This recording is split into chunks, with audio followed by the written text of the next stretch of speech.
Bonjour et bienvenue à ce 15 minutes chrono sur Easy Santé. Donc juste pour rappeler le format, donc ça va se dérouler sur 15 minutes. Je vais présenter un module d'EasyApp. Donc comme vous le savez, EasyApp est composé de plusieurs modules, dont le module santé qui a été pensé pour les ESMS tout particulièrement. Donc voici comment il se présente. On va avoir plusieurs onglets.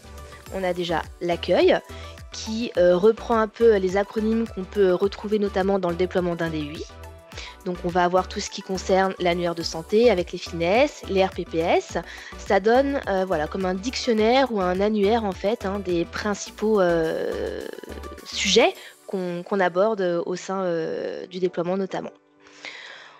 On va avoir à côté tout ce qui concerne les statistiques. Donc les statistiques qu'on va retrouver ici, c'est par exemple du coup le nombre d'établissements médicaux qu'on aura bien entendu rempli en amont en fait dans les entités et les adresses. On va avoir également le nombre total de places en fonction donc soit des établissements médico-sociaux, soit des établissements répertoriés dans le sanitaire, puisque dans les entités, on peut classer du coup les établissements par groupe pour mieux structurer en fait l'organisation. On va avoir également du coup un rapport que ce soit numéraire ou graphique, ce qui permet d'avoir une meilleure visibilité en fait de notre état des lieux.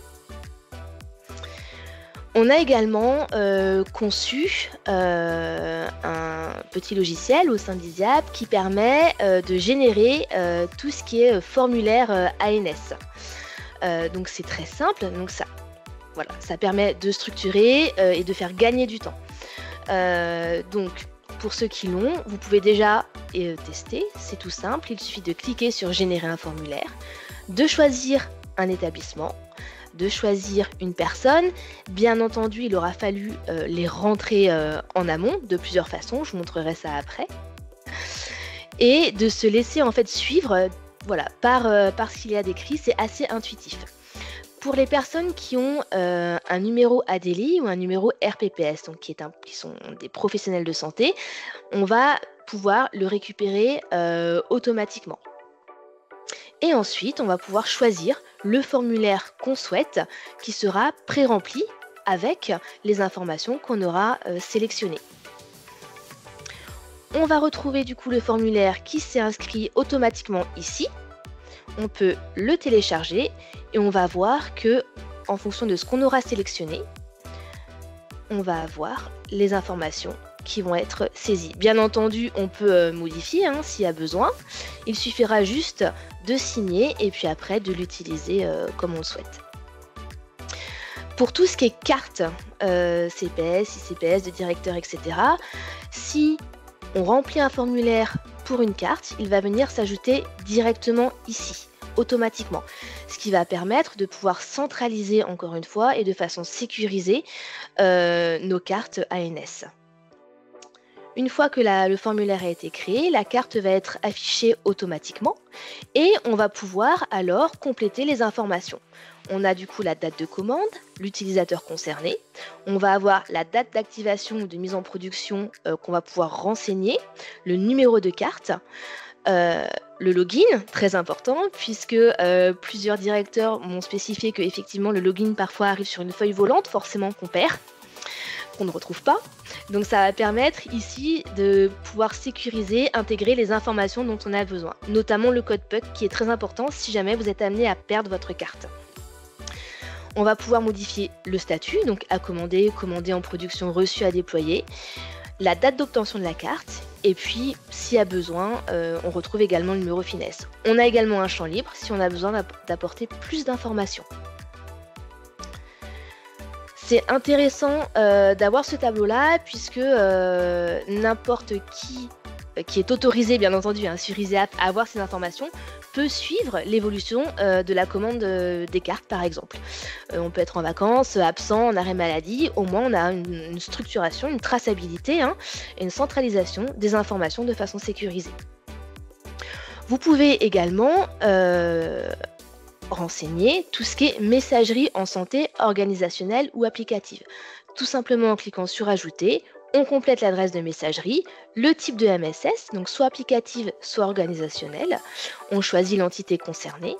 On a encore un champ libre si on souhaite apporter plus d'informations.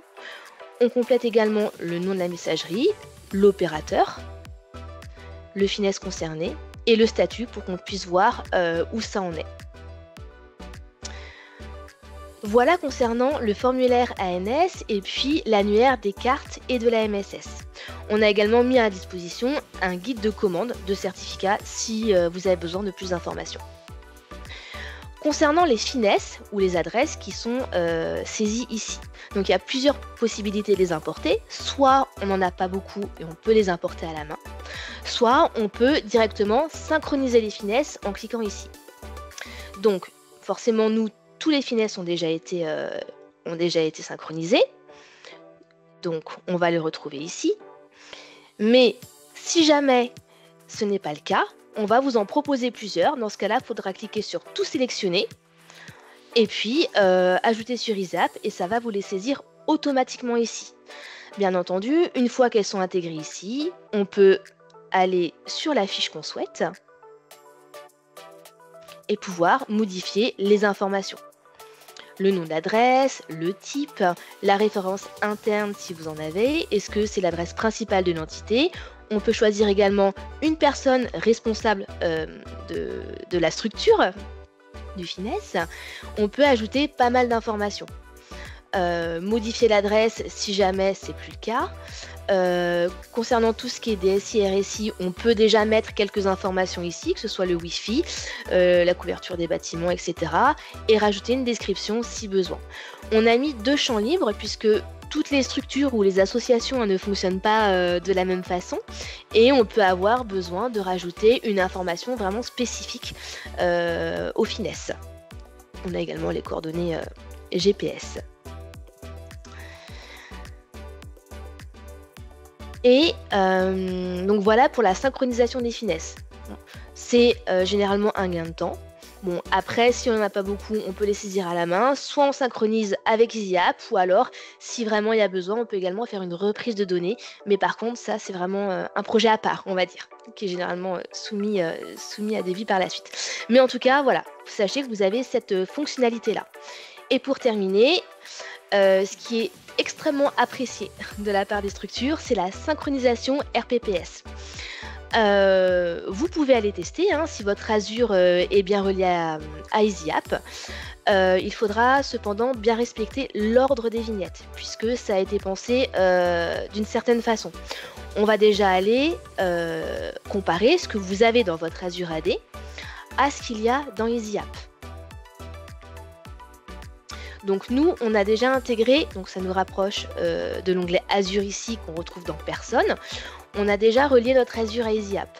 Maintenant, on peut retrouver certaines informations, comme par exemple EasyApp nous suggère de modifier l'utilisateur suivant. Donc on voit que l'adresse mail, par rapport à cette comparaison, EasyApp retrouve une autre adresse mail. Donc voilà, il propose de modifier en fait en fonction des informations de comparaison. On retrouve également les utilisateurs archivés, qu'on peut bien entendu désarchiver.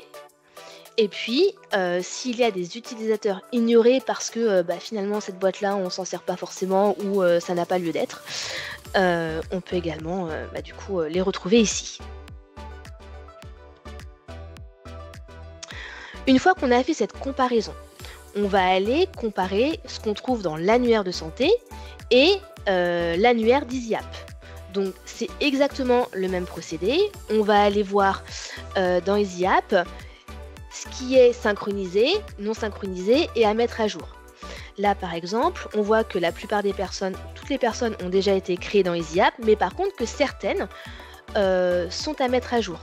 Donc après, ça peut être, hop, on va mettre créé dans EasyApp. On voit que, par exemple, voilà, une création, mettre à jour, cette personne-là apparemment n'est pas saisie dans EasyApp.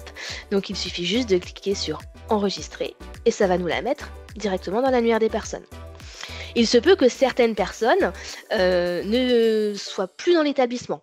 Dans ce cas-là, on va pouvoir la taguer et dire mettre à jour dans l'annuaire de santé puisque cette personne ne fait plus partie de notre établissement. Et dans ce cas-là, on sait que Madame Monplot, par exemple, ne fait plus partie de la structure.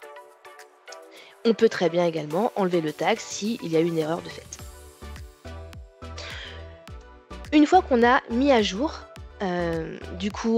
notre EasyApp avec notre Azure AD, qu'on a comparé avec l'annuaire de santé, là, on va aller récupérer tout ce qui est RPPS et messagerie en santé. On voit qu'ici, EasyApp relève une incohérence. Et pour lui, le numéro RPPS est bon, la messagerie en santé est bonne, par contre la fonction n'est pas forcément bonne. Donc à voir après ce qui est bon ou pas, si vous souhaitez mettre à jour ou pas.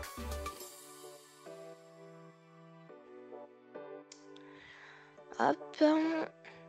Une fois que les 3 onglets au-dessus ont été comparés et puis corrigés, on va dire, on va pouvoir mettre à jour tout ce qui est établissement.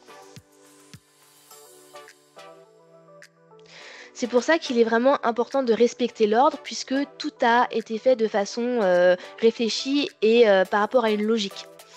On voit que Aurélie Augier, elle, n'a pas été synchronisée au niveau de l'établissement. Peut-être qu'elle a changé, peut-être que l'annuaire de santé aussi a été mis à jour. Donc on va cliquer sur Mettre à jour.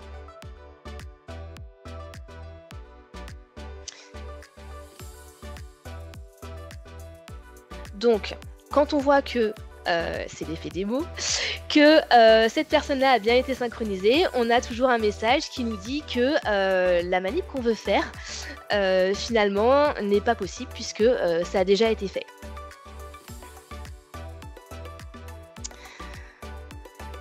Et pour terminer, donc il était possible à un moment, une fois que vous aviez mis tout EasyApp de façon d'équerre, de pouvoir importer en fait votre annuaire dans l'annuaire de santé.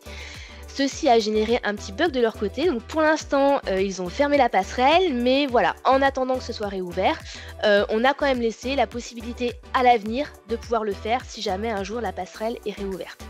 Et puis, une fois que votre annuaire est d'équerre aussi côté EasyApp, il est tout à fait possible de transvaser votre annuaire d'EasyApp dans votre Azure AD pour cette fois-ci mettre votre AD à jour. Voilà concernant la présentation d'Easy Santé. Je vais regarder si, du coup, suite à cette présentation, il y a des questions.